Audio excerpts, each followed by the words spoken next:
क्या हाल चाल भाई, क्या हाल चाल। राम राम भाई, जय श्री राम। लेक्चर नंबर 11 पढ़े थे ना आप सब? लेक्चर नंबर 11 की वीडियो देखे आप सभी? क्या पढ़ा रहे थे अपन? सेक्सुअली ट्रांसमिटेड डिजीज के बारे में। यानी कि एक तरह से ऐसी डिजीज थी बच्चे जो कहां से फैलती थी? सेक्सुअल रूट के थ्रू फैलती थी, अनप्रोटेक्टेड सेक्स की वजह से। किसकी वजह से? अनप्रोटेक्टेड सेक्स की वजह से। अरे हाँ कि ना? अरे हाँ कि ना भाई? उसमें मैंने आप सभी को बताया था कि बैक्टीरियल डिजीज कौन सी थी, वायरल कौन सी थी, प्रोटोजोन कौन थी। बैक्टीरियल याद है, 3 बताया था। गोनोरिया जब कौन करता था? नेजेरिया गोनोरिया। सिफिलिस डिजीज कौन करता था? सिफिलिस की बीमारी ट्रैपोनोमा पैलिडम। भाई ट्रैपोनोमा पैलिडम याद रखेंगे आप सब। और एक और बताया था ना, क्या बताया था भाई? रिवाइज करो उसको, ठीक है। वायरल में कौन कौन बताया था? हेपेटाइटिस बी के बारे में बताया था ना, जेनाइटल हर्पेस के बारे में बताया था मैंने। और क्या बताया था मैंने? जेनाइटल हर्पेस, हेपेटाइटिस, एड्स और genital wards, human papilloma virus. उसमें बताया था आप सभी को कि एड्स और हेपेटाइटिस बी दो मात्र एक ऐसे डिजीज थे जहां रिप्रोडक्टिव ट्रैक्ट में इंफेक्शन नहीं होती थी। नाम सुनने से लगता बड़ा खतरनाक कि एड्स की बीमारी ये होगी, हेपेटाइटिस की बीमारी वो होगी, बट यहाँ पे इंफेक्शन रिप्रोडक्टिव ट्रैक्ट में नहीं होता था बच्चे। और जेनाइटल हर्पेस, एड्स और हेपेटाइटिस बी की कोई क्यूरेबिलिटी नहीं थी। यानी कि अगर ये डिजीज किसी भी पर्सन को हो गया तो उसका मरना तय है। उसके लाइफ को अपन लोग प्रोलॉन्ग कर सकते हैं। लाइफ को प्रोलॉन्ग करने का मीनिंग क्या है? यानी कि लाइफ की जो जीने की जो रेट है उसे बढ़ा सकते हैं, ठीक है, उसे बढ़ा सकते हैं, लेकिन डेथ को प्रिवेंट नहीं कर सकते हैं। एक कड़वी सच है इन डिजीज के बारे में कि life can be prolong but can not be prevented. Death can be prolong but can not be prevented. Right? क्या है सेंटेंस? थोड़ा मैं भूल रहा था, लेकिन क्या है sentence? Death can be prolonged but can't be prevented. अरे हाँ कि ना? चलो जी। अरे हाउ द जोश, हाउ द जोश भाई। जोश को होश में रखे और पढ़ाई में लगाए, है नहीं? चलिए, तो बच्चे अपन लोग एड्स के बारे में पढ़ेंगे, प्रॉपर अपन लोग एक्सप्लेनेशन करेंगे। उससे पहले 2-4 चीजें अपन लोगों को ध्यान होनी चाहिए कि एड्स ऐसा एक इन्फेक्शियस डिजीज था। कैसा था? इन्फेक्शियस डिजीज था सर। चलिए, बहुत बढ़िया, इन्फेक्शियस डिजीज था। तो ये ट्रांसमिट कैसे होता है बच्चे? मैंने बताया था ना कुछ कुछ एसटीडीज के बारे में, 2-3 पॉइंट कि कैसे ट्रांसमिट होता था। लेकिन मैं आप सभी को बताऊंगा कि एड्स कैसे ट्रांसमिट होता है। क्या भैया? एड्स कैसे ट्रांसमिट होता है, यानी कि मोड ऑफ ट्रांसमिशन इसका है क्या भैया? पहला पॉइंट है थ्रू सेक्सुअल कॉन्टैक्ट। यानी कि जब एक कपल्स अनप्रोटेक्टेड सेक्स करता है, यानी कि without the use of condoms, okay, तो जब सीमेन और जब दोनों मेल और फीमेल का गैमेट जब आपस में जाके फ्यूज करता है तो उसके थ्रू क्या होता है? ये एसटीडीज की फैलने की चांसेस होती है, यानी कि through sexual contact, through sexual contact. Right भाई? दूसरा आर्टिफिशियल इंसेमिनेशन। आर्टिफिशियल इंसेमिनेशन क्या होता है सर? फॉर एग्जाम्पल कोई भी कपल्स है तो मान के चलो कि मेल का जो स्पर्म है, मेल का सीमेन है, वो उसके पास ये एबिलिटी नहीं है कि वो जाके फर्टिलाइजेशन प्रॉपरली कर पाए। उसकी रीजंस बहुत सारे हो सकती हैं। या तो उसका लो स्पर्म काउंट हो सकता है पर एजैकुलेशन, यानी या फिर लो एनर्जी लेवल हो सकता है स्पर्म का। तो उसके वजह से क्या होता है ना बच्चे कि नॉर्मली जो नेचुरल तरीका है सेक्सुअल कॉन्टैक्ट का, उसके थ्रू क्या होता है? फर्टिलाइजेशन की प्रोसेस पूरी नहीं हो पाती है। तो उस टाइम अपन लोग कुछ अलग मेथड का सहारा लेते हैं जिसको एआरटीज बोलते हैं, रिप्रोडक्टिव हेल्थ में पढ़ाया जाता है, असिस्टेड रिप्रोडक्टिव टेक्नोलॉजी। जिसमें से एक एग्जांपल है बच्चे एआई। एआई आर्टिफिशियल इंटेलिजेंस नहीं है यहाँ पे। क्या बच्चे? आर्टिफिशियल इंटेलिजेंस नहीं है। क्या? आर्टिफिशियल इंसेमिनेशन है। यानी कि मेल का सीमेन फीमेल के रिप्रोडक्टिव पार्ट में अलग अलग कंडीशन में अलग अलग जगह इंजेक्ट करते हैं, ठीक है, वहां पे जाके इंजेक्ट किया जाता है, ठीक है, ताकि प्रॉपर फर्टिलाइजेशन हो पाए और वो जो कपल है प्रॉपर अपना एक क्या बेबी कंसीव कर पाए आगे जाके फ्यूचर में। राइट? तो आर्टिफिशियल इंसेमिनेशन से भी फैलता है। यानी कि ये तो हो गया कौन सा रूट? Sexual root. कौन सा भाई? Sexual route. और किस चीज से एड्स फैल सकता है भाई? Through sharing of infected needles. Infected needles का कहने का मतलब क्या है? फॉर एग्जाम्पल आप लोग के ग्रुप में भी बहुत सारे नशेड़ी लोग होंगे, जैसे मेरे ग्रुप में भी थे बहुत सारे नशेड़ी लोग। ओके, तो क्या है ना कि अगर for example intravenous drug user जो है, जो ड्रग का अब्यूज करते हैं, राइट। तो वो क्या है कि एक इंजेक्शन से यहाँ पे ड्रग लिया एक पर्सन ने, वही इंजेक्शन से अगले पर्सन ने ड्रग ले लिया, तो क्या होता है इंट्रावेनस ड्रग है ना, यानी कि ब्लड के कांटेक्ट में डायरेक्ट वो सीरीज का नीडल आएगा, तो सीरीज का नीडल से क्या हो जाएगा, अब एक पर्सन से दूसरे पर्सन में ये डिजीज अगर है तो फिर ट्रांसमिट हो जाएगा भाई, ट्रांसमिट हो जाएगा तो क्या होगा, मुबारक हो उसको एड्स हो जाएगा, क्या हो जाएगा, एड्स हो जाएगा। इस चीजों को अपन लोगों को ध्यान में रखनी चाहिए। आजकल के जितने भी यूथ हैं, खास करके 18+ वाले, 18+ वाले, एडोलेसेंस एज वाले, भाई इस सब चीजों का ध्यान रखो। जिंदगी से बड़ा कोई चीज है नहीं, ना ड्रग्स है ना अल्कोहल है। इन चीजों का सेवन अपने को प्रिवेंट ही करना चाहिए, और कर भी रहा है, ड्रग्स की तो नहीं करनी चाहिए। तो मिनिमम कभी मूड बन गया तो कर लिया, अलग चीज है, कभी करता है लोग, अपनी अपनी चॉइस है सबकी, है ना। अरे हाँ कि ना, अरे हाँ कि ना, समझ में आया। चलो, तो किस किस चीज से फैलेगा, सेक्सुअल कॉन्टैक्ट से, आर्टिफिशियल इंसेमिनेशन से, शेयरिंग ऑफ इंफेक्टेड नीडल से, और किससे फैल सकता है भाई, पेरेंटल रूट की बात करते हैं। जब अपन लोग फीटल लाइफ में होते हैं, मदर्स के वॉर्म में होते हैं, जब प्रेगनेंसी होता है मदर्स के केस में, तो अपन लोग वॉर्म में होते हैं ना 9 मंथ्स के लिए, जिसको क्या बोलते हैं, गेस्टेशन पीरियड। अरे हाँ कि ना, तो उससे कैसे फैलता है, इन्फेक्टेड ब्लड। मान के चलो कोई भी पर्सन को क्या हो गया, किसी तरह का डिजीज है, मान के चलो थैलेसीमिया डिजीज है, क्या है बच्चे, थैलेसीमिया डिजीज है, या फिर ब्लड कैंसर है किसी को, क्या है, ब्लड कैंसर। अब भाई उसको बार बार क्या होगा, ब्लड की जरूरत पड़ेगी। अब ब्लड तो हर बार कोई डोनेट नहीं कर पाएगा। अगर फॉर एग्जांपल मेरे फैमिली में किसी को ब्लड कैंसर हो जाता है, तो मैं एक बार ब्लड डोनेट करूंगा, 2 बार करूंगा, बार बार तो मैं ब्लड डोनेट नहीं कर पाऊंगा। तो किसका सहारा लेगा, हॉस्पिटल के सहारा लेगा। हॉस्पिटल में कहां पे जाएगा भाई, ब्लड बैंक की ओर जाएगा, ब्लड बैंक में। तो अपन लोगों को क्या है ना कि जब भी ब्लड कहीं से भी लेते हैं तो प्रॉपर उसका ग्रुप मैचिंग होगा, ग्रुप मैचिंग होगा। उसके बाद क्या होगा, उसमें कोई भी डिसऑर्डर, कोई डिजीज तो नहीं है, खास करके ये एड्स वगैरह डिजीज। एक बार हमारे स्टेट में धनबाद शहर है, तो 5-6 साल करीबन मैंने एक आर्टिकल पढ़ा था टाइम्स ऑफ इंडिया के अंदर, तो मैंने वहां पे सुना था एक साथ 10-12 लोगों को हो गया था। तो बहुत सारे लापरवाही बरता जाता है ना गवर्नमेंट हॉस्पिटल्स में। इस चीजों का ध्यान रखना चाहिए अपन लोगों को फ्यूचर में, जब भी कोई डॉक्टर बने फ्यूचर में अपन लोगों को बहुत ही सेंसिटिव तरीके से काम करना चाहिए, है कि नहीं। इन्फेक्टेड ब्लड से ये फैलता है भाई, इन्फेक्टेड ब्लड से फैलता है, राइट। अरे हाँ कि ना। दूसरा क्या है, इन्फेक्टेड मदर टू फीटस, जो प्लेसेंटा के थ्रू क्या हो जाता है, अगर मदर को एड्स है तो फीटल लाइफ में भी चल जाएगा। तो कैसा रूट हो गया, ट्रांसप्लेसेंटल रूट। कैसा हो गया, ट्रांसप्लेसेंटल रूट, यानी कि एक ऐसा रूट जैसे किसके थ्रू फैला है, प्लेसेंटा के थ्रू फैला है, इस वजह से ट्रांसप्लेसेंटल रूट बोलते हैं, ओके। और किससे फैल सकता है भाई, through infected mother to infant. For example जब बेबी का बर्थ हो गया तो क्या होगा, स्टार्टिंग में मदर्स का जो मिल्क का सिक्रेशन होता है प्रोलैक्टिन हार्मोन की वजह से, तो वो जो मिल्क होता है वो थोड़ा कैसा होता है, थोड़ा येलोविश होता है। येलोविश इस वजह से होता है क्योंकि उसमें क्या होता है, एंटीबॉडी ब्रीच होता है। कौन सा एंटीबॉडी भाई बताओ, और बता नहीं पाएगा तो फिर ठीक नहीं होगा भाई। आईजीए एंटीबॉडी, कौन सा आईजीए एंटीबॉडी, जिसको सीक्रेटरी एंटीबॉडी भी बोलते थे। ये कहाँ पाया जाता था भाई, आईजीए एंटीबॉडी कोलेस्ट्रॉल के अंदर पाया जाता था भाई, कहाँ, कोलेस्ट्रॉल के अंदर। अरे हाँ कि ना, अरे हाँ कि ना। चलिए भाई, आईजीए एंटीबॉडी, ठीक है, इन्फेक्टेड मदर टू इन्फेंट। तो किन किन चीजों से ये एड्स की बीमारी फैल सकती है, आप सभी को समझ में आया। अरे भैया कुछ तो बोल। चलिए अब मैं पढ़ाने वाला हूं आप सभी को कि एड्स की बीमारी किन किन चीजों से नहीं फैल सकती, जो हमारा मिथ है, जो सोसाइटी में कंसेप्शन है। फॉर एग्जाम्पल किसी भी पर्सन को एड्स हो जाता है तो हम उनसे क्या करते हैं, उनसे दूरी बनाने की कोशिश करते हैं, दूरी बनाने की कोशिश करते हैं। मैंने तो बता दिया किन चीजों से फैलती है। हम उनके साथ टच प्रॉपर एक जगह बैठते नहीं है, खाना नहीं खाने की अपन चाहते कि उसके साथ ना ही बैठे, उसके साथ टाइम पास ही ना करें, उनसे बात ही ना करें। बट ऐसा नहीं करना चाहिए अपने को, क्या ऐसा नहीं करना चाहिए, है कि नहीं। उन्हें सपोर्ट करना चाहिए, राइट।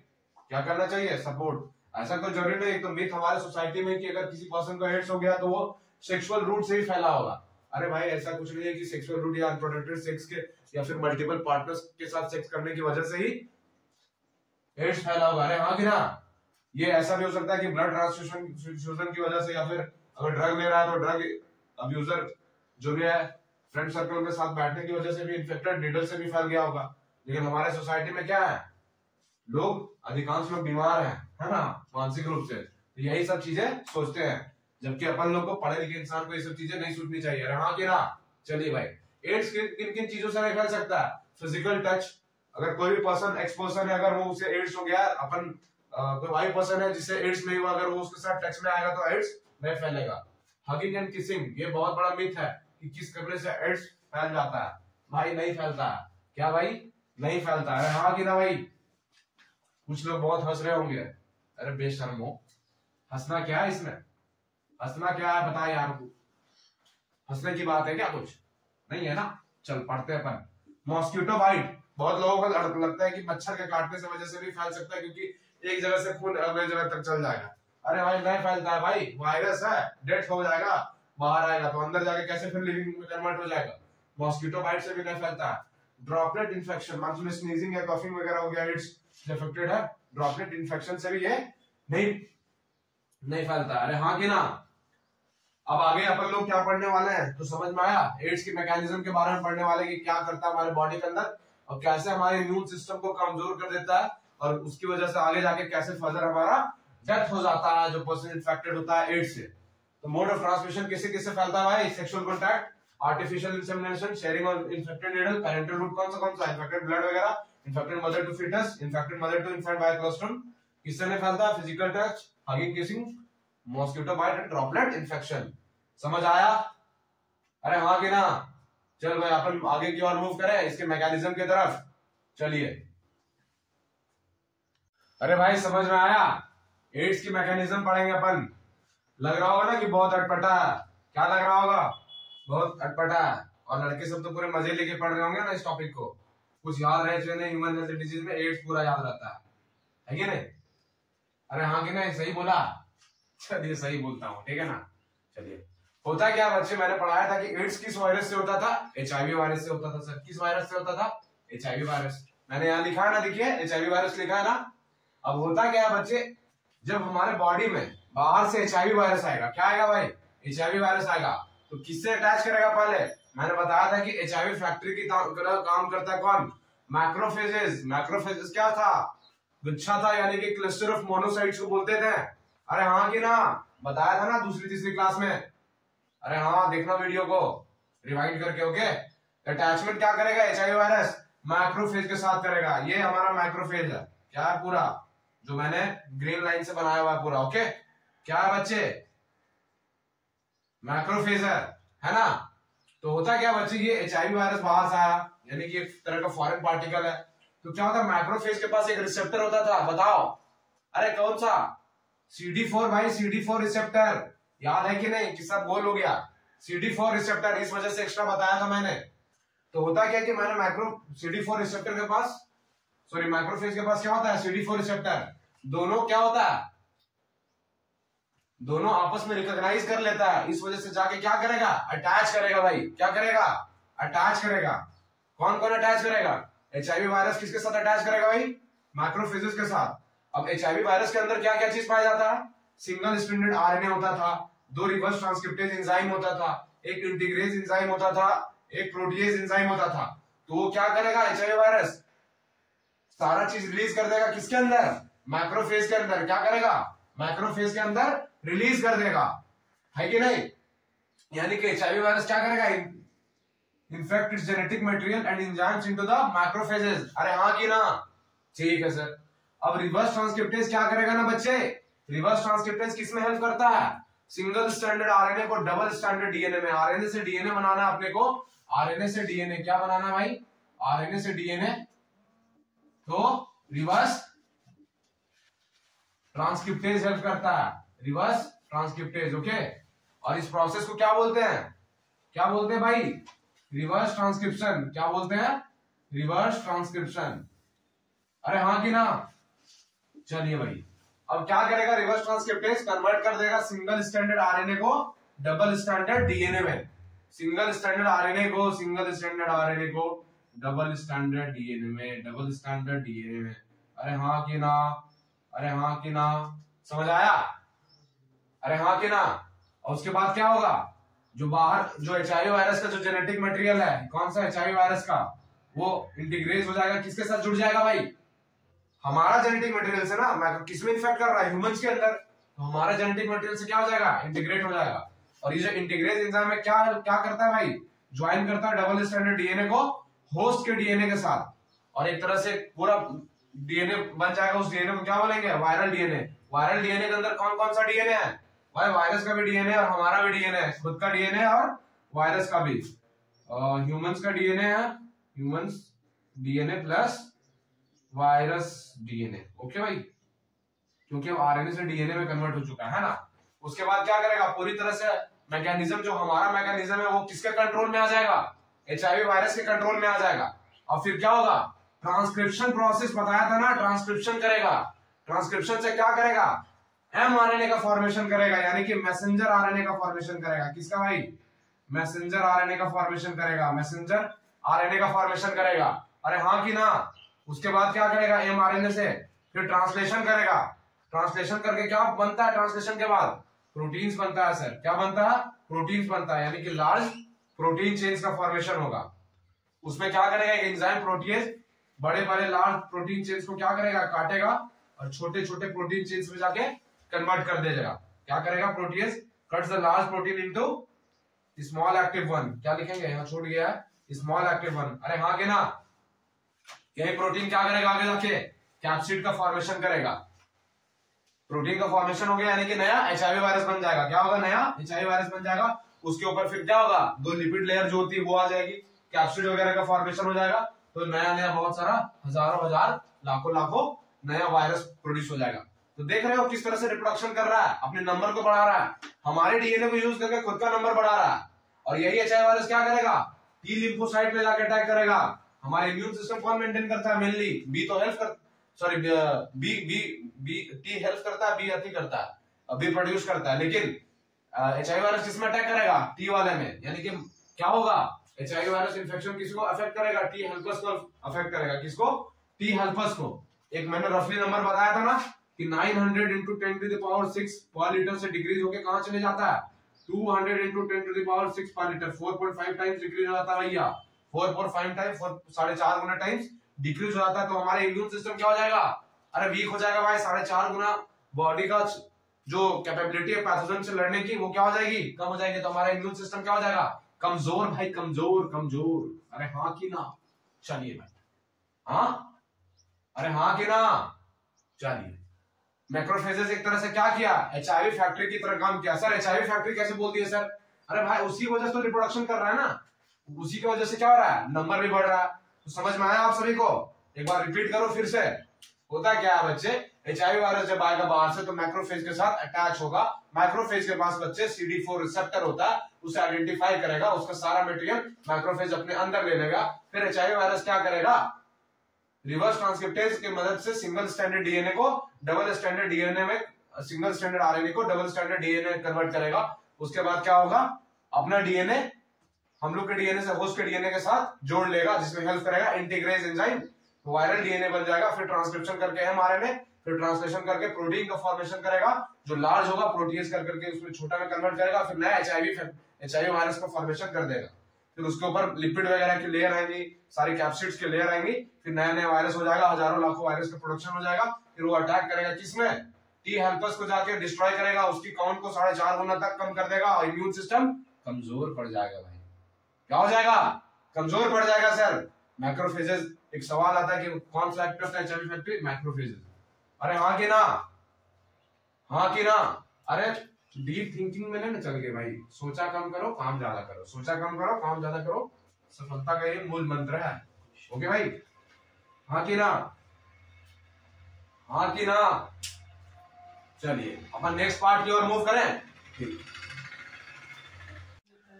और भाई सिम्टम की बात कर ले अपन लोग एड्स के अंदर कि भाई मैंने तो पढ़ा दिया ना क्या एड्स कैसे फैलती है, एड्स के मैकेनिज्म बता दी। अब इसके कुछ सिम्टम की बात कर ले अपन। चलिए बात करते हैं। क्या सिम्टम की तो बात कर चुके हैं, कुछ और बात करते हैं भाई। क्या कुछ और बात करते हैं? होता क्या है भाई कि अगर कोई भी पर्सन को एड्स हो गया, यानी कि एचआईवी वायरस उसके बॉडी के अंदर आ गया, तो थोड़े से टाइम के लिए वो कैसा होगा? असिम्टोमेटिक। मैंने बताया था ना कि क्या बताया था कि कोविड-19 वगैरह के केस में बहुत सारे लोग क्या थे? असिम्टोमेटिक थे, यानी कि उनके बॉडी के अंदर डिटेक्ट किया गया आरटीपीसीआर के थ्रू क्या? Antigen, but they were asymptomatic. There was nothing, no symptom of cough, fever या फिर टेस्ट वेस्ट जो भी जाना होता था अलग अलग वो कोई सिम्टम नहीं था। उसी तरह से क्या होता है ना बच्चे, कुछ टाइम के लिए क्या होता है, जो भी पर्सन को अगर HIV वायरस में इन्फेक्ट कर लिया, उसके अंदर बॉडी के अंदर आ गया है, तो क्या होता है, वो असिम्टोमेटिक फेज होता है। यही असिम्टोमेटिक फेज में क्या होता है ना भाई, वायरस का जो मल्टीप्लीकेशन है, HIV वायरस जो नया नया बनता है हमारे बॉडी के अंदर, ये इसका नंबर क्या होता है, मैक्सिमम होता है जी। क्या होता है नंबर, मैक्सिमम होता है भाई। क्या होता है, मैक्सिमम होता है। आप लोगों ने दो टर्म का नाम सुना है, इंक्यूबेशन पीरियड और विंडो पीरियड। इंक्यूबेशन पीरियड क्या होता है बच्चे, ध्यान से सुनिएगा बोर्ड की तरफ। इंक्यूबेशन पीरियड, जब पैथोजन हमारे बॉडी के अंदर आए, टाइम पीरियड जब पैथोजन हमारे बॉडी के अंदर आए और सिम्टम आने तक, यानी कि एंट्री ऑफ पैथोजन से लेकर के सिम्टम आने तक का टाइम को क्या बोलेंगे, इंक्यूबेशन पीरियड बोलेंगे। और पैथोजन का इन्फेक्शन और उसका लेबोरेटरी डिटेक्शन के टाइम पीरियड को क्या बोलते हैं अपन, विंडो पीरियड बोलते हैं। तो दो पीरियड समझ में आया, इंक्यूबेशन पीरियड और विंडो पीरियड। यानी कि पैथोजन जब एंट्री करे और जब तक सिम्टम आए, उस दौरान जो टाइम होगा उसको क्या बोलेंगे, इंक्यूबेशन पीरियड। और पैथोजन हमारे बॉडी के अंदर एंट्री करे और उसके बाद लेबोरेटरी जब तक डिटेक्शन हो उसके, तो उसको क्या बोलते हैं, विंडो पीरियड। क्या बोलते हैं, विंडो पीरियड। भाई नॉर्मल इन्फेक्शन में क्या होता है, पहले सिम्टम आता है ना, मान के चलो मेरे को कफ हो गया, तो पहले सिम्टम आएगा तब ना मैं जाकर लेबोरेटरी में टेस्ट कराऊंगा। तो विंडो पीरियड इंक्यूबेशन पीरियड से ज्यादा होता है नॉर्मल केस में, नॉर्मल बीमारी में जो डे टू डे लाइफ में होती है नॉर्मली, एड्स फिट जैसी नहीं, कफ एंड कोल्ड हो गया, कॉमन कोल्ड हो गया। विंडो पीरियड इंक्यूबेशन पीरियड से, यानी कि पहले अपन क्या करते हैं, लेबोरेटरी में डिटेक्ट करते हैं सिम्टम आने तक, है कि नहीं। क्या समझा, इंक्यूबेशन पीरियड कम होगी विंडो पीरियड से, यानी कि सिम्टम तो हमारे पहले बॉडी में आएगा, फिर अपन लोग जाके दिखाते हैं डॉक्टर से, डॉक्टर साहब ये हो गया, ये हो गया, ये हो गया, कफ है, ये फीवर है, समझ रहा है। लेकिन एड्स के केस में ऐसा नहीं होता भाई, इंक्यूबेशन पीरियड ज्यादा होता है विंडो पीरियड से, इंक्यूबेशन पीरियड ज्यादा होता है विंडो पीरियड से। यानी कि सिम्टम आने में एड्स के आपको 5 से 10 साल भी लग जाते हैं, तब तक हमारा बॉडी क्या हो जाता है, खोखला। क्या हो जाएगा भाई, खोखला। एड्स में इंक्यूबेशन पीरियड विंडो पीरियड से ज्यादा होता है। इस चीजें को ध्यान रखेंगे समझने के लिए। हालांकि सवाल पूछा नहीं अभी तक, पूछ भी नहीं सकता, है कि नहीं। होता क्या भाई, इंक्यूबेशन पीरियड मैंने बताया ना कि टाइम पीरियड क्या होता है, एंट्री ऑफ पैथोजन और सिम्टम आने तक का। एड्स में कितना टाइम लगता है, 5 to 10 ईयर्स भाई। और विंडो पीरियड क्या है, 2 से 12 वीक लगता है, 3 से 4 महीने में। अगर कोई पर्सन को अगर वो अनप्रोटेक्टेड सेक्स किया हुआ है, यानी कि without the use of condom अपने पार्टनर के साथ या फिर मल्टीपल पार्टनर के साथ उसका रिलेशन है, तो अगर उसको लगता है कि मेरे को कुछ वैसी इन्फेक्शन होने की चांस है, तो वो लेबोरेटरी में 3 से 4 महीने में के बाद अपना डिटेक्ट करवा सकता है। पीसीआर टेक्निक इसमें बहुत हेल्प करता है भाई, बायोटेक। इस वजह से मैं बोलता हूँ ना कि बायोटेक बहुत इंपॉर्टेंट है। तो बायोटेक्नोलॉजी की वजह से, पीसीआर की मदद से क्या होता है ना कि अपन लोग आइडेंटिफाई कर लेते हैं कि इसमें एंटीजेनिक पार्ट पाया गया कि नहीं। एंटीजेनिक पार्ट पाया जाएगा तो दवाई वगैरह आपकी स्टार्ट होगी, लेकिन आपकी मौत तय है। मौत आपकी तय है। हो सकता है आप 10 साल 20 साल 30 साल जी लो, लेकिन आपकी मौत तय है। ओके, समझ में आया ये चीज। अब क्या होता है ना बच्चे, इतना कुछ हो गया तो आगे क्या होगा, थोड़ा थोड़ा और सिम्टम आएगा। ARC एड्स रिलेटेड कॉम्प्लेक्स या फिर माइल्ड फॉर्म ऑफ एड्स बोलते हैं। क्या होता है ना बच्चे, जो भी पर्सन को एड्स हो जाता है तो क्या होता है, उसके पास प्रोलॉन्ग्ड कफ बना हुआ रहता है। जो cough and cold day to day life में होता है वो उसको लगातार महीनों तक बना होगा। क्या होगा, महीनों तक बना होगा। बाउट्स ऑफ फीवर, महीनों तक उसे क्या होगा, फीवर आते रहेगा, है ना। और क्या होगा, रिपीटेड डायरिया, यानी कि डायरिया मैंने बताया था ना, डायरिया एक ऐसा केस होता है जहां से बॉडी के अंदर क्या होगा, वाटर और आयंस वगैरह का, इलेक्ट्रोलाइट का क्या हो जाता है, लॉस हो जाता है कि नहीं, बताया था ना। यानी कि क्या होगा, धीरे धीरे वेट लॉस होना स्टार्ट हो जाएगा। अब कुछ लौंडे कंपेयर कर रहे होंगे, मैं भी पतला हो रहा हूँ, अरे भाई सबको एड्स हो जाएगा क्या यार तुम लोग गजब करते हो यार। मैं जब पढ़ता था ना एक कोचिंग में, तो उस टाइम एक लड़के ने पूछा, वो मेस में खाना ढंग का नहीं मिलता था, कि सर मेरी भी वजन कम हो रही है तो क्या मुझे भी एड्स हो गया। अरे भाई इतनी छोटी दिमाग लेके वो भी तो ऐसे फनी के लिए बता दिया था आप सभी को, है ना। तो ये मत सोचना मेरी वजन कम हो रही है तो एड्स हो गया है। अरे भाई जनरल सिम्टम है, क्या है, जनरल सिम्टम है। इस वजह से वेट लॉस होता है एड्स के अंदर। इस वजह से इसे क्या बोलते हैं, एक नाम देते हैं, स्लिम डिजीज। ये पूछा हुआ सवाल है पीएमटी के अंदर, क्या स्लिम डिजीज बोलते हैं भाई। एड्स में वेट लॉस होता है बॉडी के अंदर, क्यों, रिपीटेड डायरिया की वजह से। इस वजह से इसे क्या बोलते हैं, स्लिम डिजीज। और क्या होगा, लिम्फ नोड के अंदर क्या हो जाएगा, धीरे धीरे हल्का हल्का स्वेलिंग वगैरह स्टार्ट हो जाता है। ये हेल्पर्स का क्या हो जाता है, नॉर्मली काउंट कम हो जाता है, मैंने बताया था वही चीज लिखा हुआ है। अब क्या होता है ना बच्चे, बहुत सारे इतना इम्यून सिस्टम कम होने की वजह से क्या होगा कि बहुत सारे पैथोजन को अपॉर्चुनिटी मिल जाएगा हमारे बॉडी में अटैक करने के लिए।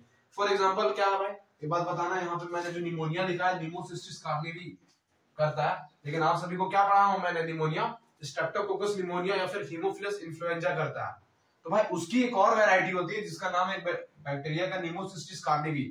ये भाई ये भी निमोनिया कॉज करता है, लेकिन ये हमारे नॉर्मल बॉडी में नहीं कर सकता है क्योंकि हमारा इम्यून सिस्टम इस स्ट्रेन के खिलाफ लड़ने की पावर रखता है। लेकिन इम्यून सिस्टम हमारा इतना कमजोर हो जाता है कि माइल्ड से माइल्ड स्ट्रेन, छोटा से छोटा स्ट्रेन, छोटा से छोटा वैरायटी भी हमारे बॉडी में आके अटैक करके और अपना जलवा दिखा देता है और हम बीमार पड़ जाते हैं। निमोसिस्टिस कार्निवी क्या कर देगा, निमोनिया, टीबी वगैरह कौन करता था, ट्यूबरक्लोसिस, माइकोबैक्टीरियम ट्यूबरक्लोसिस करता था, लेकिन उसमें से एक और वैरायटी है माइकोबैक्टीरियम एवियम, वो भी क्या करेगा, अपने को डिजीज करने की पावर रख देगा।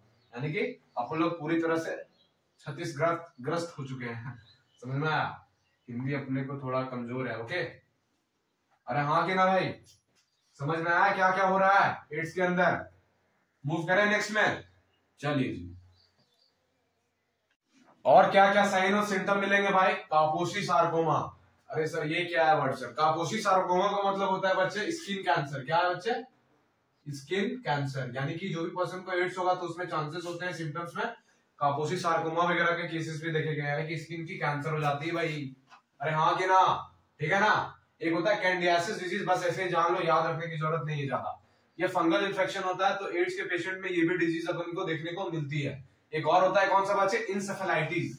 इंसेफेलाइटिस जो कि प्रोटोजोन, ये याद रखना क्योंकि एक बार ऑप्शन में पूछा था। एनसेफेलाइटिस पीएमटी में पहले पूछा था 2015 से पहले। तो इंसेफेलाइटिस अपन लोगों को याद रखनी होगी। ठीक है सर, एड्स का ट्रांसमिशन, मोड ऑफ ट्रांसमिशन समझ में आ गया, उसकी मैकेनिज्म समझ में आ गई, उसकी सिम्टम समझ में आ गई, इंक्यूबेशन पीरियड समझ में आ गई, विडो पीरियड समझ में आ गई, और सारी चीजें समझ में आ गई। लेकिन इसकी टेस्ट कैसे होती है और इसकी ट्रीटमेंट क्या है ये तो बता दो। तो इसकी दो टेस्ट होती है बच्चे, एक होता है स्क्रीनिंग टेस्ट जिससे अपन लोग पता करते हैं कि पर्सन में एड्स है या नहीं। तो स्क्रीनिंग टेस्ट बहुत इंपॉर्टेंट होता है, एलिजा बोलते हैं उसे, क्या बोलते हैं, एलिजा। एलिजा का फुल फॉर्म होता है बच्चे एंजाइम लाइक इम्यूनोसॉर्बेंट एसे। क्या है full form, enzyme linked immunosorbent assay, enzyme linked immunosorbent assay. इस टेस्ट में क्या होता है बच्चे, दो तरह की एंजाइम का इस्तेमाल करते हैं। एक होता है ये पूछा गया है, ये नीट में पूछा गया है, जबकि एनसीईआरटी में शायद दिया हुआ एक अल्कलाइन फॉस्फेटेज के बारे में दिया होगा। अल्कलाइन फॉस्फेटेज और पेरोक्सिडेज का इस्तेमाल करते हैं। किसका, अल्कलाइन फॉस्फेटेज और पेरोक्सिडेज एंजाइम का अपन इस्तेमाल करते हैं स्क्रीनिंग टेस्ट में। और यही एलिसा टेस्ट है, एंजाइम लाइक इम्यूनोसॉर्बेंट एसे टेस्ट, जिससे पता करते हैं कि पर्सन में इन्फेक्शन हुआ है कि नहीं एचआईवी वायरस का। अरे हाँ कि ना। और अगर पता लग गया तो उसको क्या करना है आगे अपन को, कंफर्म भी करना है। कंफर्म करना है, क्या करना है भाई, कंफर्म करना है सर। तो कंफर्म करने के लिए अपन लोग कंफर्मेटरी टेस्ट का इस्तेमाल करते हैं। उस टेस्ट का नाम है western blotting, western blot, PCR जिसको बोलते हैं। ओके, वेस्टर्न ब्लॉट या फिर PCR, southern blot, western blot पढ़ाऊंगा आप लोगों को डीएनए फिंगरप्रिंटिंग वाले केस में, मॉलिक्यूलर बेसिस ऑफ इनहेरिटेंस के चैप्टर में, चैप्टर नंबर 6। ओके भाई, तो अपन लोग कंफर्मेटरी टेस्ट वेस्टर्न ब्लॉटिंग का इस्तेमाल करते हैं। तो याद रखेंगे, इससे सवाल बनता है। अब सर इसकी ट्रीटमेंट क्या है, ट्रीटमेंट क्या है, तो क्या देखो भाई, रिवर्स ट्रांसक्रिप्टेज एंजाइम पाया जा रहा था। अगर किसी भी तरीका से अपन रिवर्स ट्रांसक्रिप्टेज को हटा दे तो क्या आगे मल्टीप्लाई कर पाएगा, नहीं कर पाएगा, यानी कि उसकी ग्रोथ कम हो जाएगी एचआईवी वायरस की, हमारे अंदर जो बार बार रिप्रोडक्शन करके अपना नंबर बढ़ा रहा है। तो रिवर्स ट्रांसक्रिप्टेज इनहिबिटर का इस्तेमाल करते हैं। इंटीग्रेज को भी इनहिबिट कर सकते हैं, इंटीग्रेज इनहिबिटर इस लेवल पे भी कर सकते हैं, प्रोटीएज के लेवल पे भी कर सकते हैं, यानी कि प्रोटीएज इनहिबिटर के तौर पे भी दे सकते हैं अपन लोग उसे प्रिवेंट करने के लिए। हाँ कि ना। एक बहुत ही फेमस आता है हार्ट, HAART वाला, highly active anti retro viral treatment होता है भाई, एंटी रेट्रो वायरल ट्रीटमेंट इसका फुल फॉर्म है। इसमें क्या करते हैं अपन लोग बच्चे, कॉकटेल ट्रीटमेंट देते हैं। कॉकटेल समझते हैं, कॉकटेल मॉकटेल, आजकल तो सभी कॉकटेल मॉकटेल समझते हैं, वो कुछ लोग ट्राई भी कर लिए होंगे, है कि नहीं। तो कॉकटेल ट्रीटमेंट यानी कि उसे बोलते हैं जो 2 या 2 से ज्यादा कॉम्बिनेशन के ट्रीटमेंट मिला करके बनाएंगे ना कोई भी चीज, तो उसे बोलते हैं कॉकटेल, 2 या 2 से ज्यादा। उसी तरह से 2 या 2 से ज्यादा ड्रग का इस्तेमाल करते हैं अपन लोग इसकी ट्रीटमेंट में, इस वजह से कॉकटेल ट्रीटमेंट बोलते हैं। किसका किसका इस्तेमाल कर सकते हैं, रिवर्स ट्रांसक्रिप्टेज या प्रोटीएज का कर लो, या फिर रिवर्स ट्रांसक्रिप्टेज प्लस इंटीग्रेज का कर लो। तो ये सब चीज है कि ना भाई, अरे हाँ कि ना। इसमें बहुत सारे ड्रग का इस्तेमाल होता है। अपन लोग कैसे याद रखेंगे, ये वीर लोग को होता है, क्या होता है ऐसे ट्रिक, वीर आदमी को, वीर आदमी को, तो राल्टोवीर। क्या लिख रहा हूं मैं? राल्टोवीर। दूसरा लिख रहा हूं रिटैनोवीर, रिटैनोवीर, राल्टोवीर, रिटैनोवीर। इस तरह के ड्रग्स वगैरह कॉमनली मार्केट में नाम वगैरह से आया जाता है, हालांकि इंपॉर्टेंट नहीं है, बट ऐसे याद कर लो क्योंकि कोचिंग से मॉड्यूल्स में आप लोगों को मिल जाएंगे, है कि नहीं? तो ये चीजों का इस्तेमाल करते हैं ट्रीटमेंट में ड्रग्स एड्स के केस में। हाँ कि ना? एक सेंटेंस लिखा हुआ भाई, पढ़ो तो यहाँ पे, AIDS is spread due to the conscious behaviour pattern. Conscious behaviour pattern का अपन लोगों को पता है क्या कि एड्स कैसे फैलता है? अनप्रोटेक्टेड सेक्स से फैलता है, मल्टीपल पार्टनर के साथ रिलेशन रखने से फैलता है। तो अपन लोग क्यों ना प्रिकॉशन लेके चले, क्या चले? प्रिकॉशन लेके चले, जो इस फील्ड में है कि नहीं? यानी कि prevention is better than cure. Okay भाई, तो प्रिवेंशन लेना बहुत इंपॉर्टेंट है ना? इग्नोर करके अपन लोगों को नहीं चलना। इस वजह से इस डिजीज को क्या नाम भी दिया जाता है? Don't die of ignorance. Ignorance की वजह से मत मरिए। ओके भाई, तो don't die of ignorance slogan किसमें इस्तेमाल किया जाता है? एड्स के लिए। किसके लिए? एड्स के लिए। स्लिम डिजीज किसके लिए? इसके लिए। Prevention is better than cure, इसके लिए। हाँ कि ना भाई? तो एड्स कॉन्शियस बिहेवियर पैटर्न और इग्नोरेंस की वजह से फैलता भी है। इस वजह से अपन लोगों को इग्नोर नहीं करनी चाहिए। अगर किसी को हो भी गया है तो तुरंत अपन लोगों को इलाज करानी चाहिए। ये नहीं कि सोसाइटी क्या बोलेगी, क्या सोचेगी, क्योंकि एड्स सिर्फ और सिर्फ सेक्सुअल रूट से नहीं फैलता है। मैंने बताया ना, बहुत सारे तरीकों से फैल सकता है कि ना भाई? उसके लिए क्या क्या है? गवर्नमेंट्स में और बहुत सारे नॉन गवर्नमेंटल ऑर्गेनाइजेशन ने बहुत सारी स्कीमें चला रखी है। क्या करी है? स्कीमें चला रखी है। उनमें से एक है नाको। नाको बहुत इंपॉर्टेंट है भाई, नेशनल एड्स कंट्रोल ऑर्गेनाइजेशन, जो हमारे देश में total number of ads patient, उसके ट्रीटमेंट, हर एक चीज को कंट्रोल करके रखता है। नेशनल एड्स कंट्रोल ऑर्गेनाइजेशन, नाको याद रखेंगे अपन, है कि नहीं? और एक क्या है? WHO। WHO जानते हो? World health organisation. इसमें भी एड्स डे एक सेलिब्रेट किया जाता है। एक बार पूछा हुआ सवाल है, एड्स डे कब सेलिब्रेट किया जाता है भाई? 1 दिसंबर को। क्या? 1 दिसंबर को। अरे हाँ कि ना? समझ आया कि कैसे अपन लोग डायग्नोस्टिक स्क्रीनिंग टेस्ट और कंफर्मेटरी टेस्ट, इनकी स्क्रीनिंग में एलिजा आता है, अल्कलाइन फॉस्फेट और पेरोक्सीडेज एंजाइम का इस्तेमाल करते हैं अपन। कैसे इनहिबिट कर सकते हैं? रिटैनोवीर, राल्टोवीर वाला ड्रग बताया, फिर अपने HAART के बारे में बताया। डोंट डाई ऑफ इग्नोरेंस किसके लिए स्लोगन यूज किया गया है भाई? एड्स के लिए। एड्स के लिए। हाँ कि ना बोल भाई? हाँ कि ना बोल। फिर अवेयरनेस कैसे कर सकते हैं? अवेयरनेस कैसे कर सकते हैं? नेशनल अवेयरनेस प्रोग्राम वगैरह क्या क्या है? नाकोस, एनजीओस वगैरह के बारे में बताया, फिर WHOs वगैरह के बारे में, है ना? तो अपन लोग आज की क्लास यहीं खत्म करते हैं। अच्छे से पढ़िए, अच्छे से रिवाइज करिए, है ना? अरे हाँ कि ना? अरे हाँ कि ना? आज भी हो जाए क्या एक शायरी? यार शायरी सुनाने बोलते हो यार, चलो सुना देता हूँ, थोड़ी मेरी भी प्रैक्टिस हो जाएगी, है कि नहीं? वो कहते हैं ना कि प्यार और मोहब्बत से एक चीज याद आती है, आप सारे लौंडों के लिए, सारे बच्चों के लिए, लड़कों के लिए, लड़कियों के लिए, ठीक है ना? क्या कहते हैं कि भैया प्यार और बेवफाई से डरता कौन है? प्यार और बेवफाई से डरता कौन है? प्यार तो बस हो जाता है, इसे करता कौन है? क्या बोला मैंने? प्यार और बेवफाई से डरता कौन है? प्यार तो बस हो जाता है, इसे करता कौन है? और हम तो सब कुछ कुर्बान कर दे अपनी मोहब्बत में, पहले साला हमको पता तो चले हमसे प्यार करता कौन है। अरे हाँ कि ना? ठीक है भाई, बस बस बस बस, खो मत जाओ उधर इधर इधर दिमाग लगाओ, हाँ कि ना? चलो ठीक है, तब तक के लिए ओके बाय।